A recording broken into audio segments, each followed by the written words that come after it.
पंजाब हुकूमत और अपोजिशन में डेडलॉक। हुकूमत और स्पीकर चौधरी परवेज इलाही अपने अपने मौक़िफ़ पर डटे रहे। गवर्नर और स्पीकर ने आज पंजाब असम्बली के अलग अलग इजलास बुला लिए। किसका इजलास होगा? तमाम नजरें पंजाब असम्बली पर। परवेज इलाही की तरफ से बुलाया गया इजलास 1 बजे, गवर्नर पंजाब की तरफ से तलब किया गया इजलास 3 बजे ऐवान इकबाल में होगा। सूबाई वजीर सरदार अवैस लगारी बजट पेश करेंगे।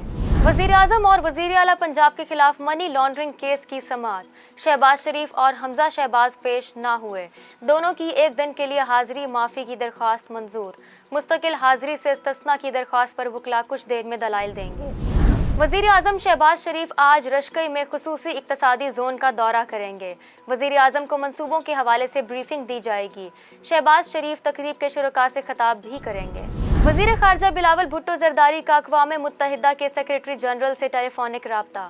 भारत में इस्लामोफोबिया पर बातचीत। नबी करीम सल्लल्लाहु अलैहि वसल्लम की शान में गुस्ताखाना बयान की मजम्मत। बिलावल भुट्टो ने कहा अक़वाम मुत्तहिदा भारत में इंसानी कवानीन की पामालियों पर फौरी एक्शन ले।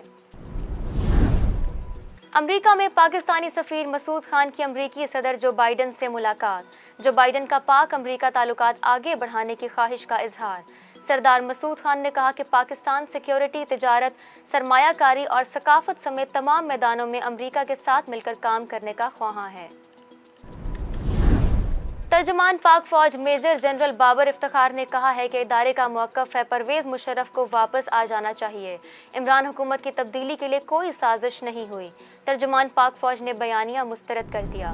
परवेज़ मुशर्रफ से ज़ाती दुश्मनी नहीं, मैंने जो सदमे सहे नहीं चाहता कोई और सहे। परवेज़ मुशर्रफ की सेहत के लिए दुआगो हूँ। साबिक वज़ीर आज़म नवाज शरीफ का बयान। कहा परवेज़ मुशर्रफ वापस आना चाहें तो हुकूमत सहूलत फराहम करे। अमरीकी करेंसी को पर लग गए। डॉलर की कीमत 206 रुपए की बुलंद तरीन सतह पर पहुंच गई।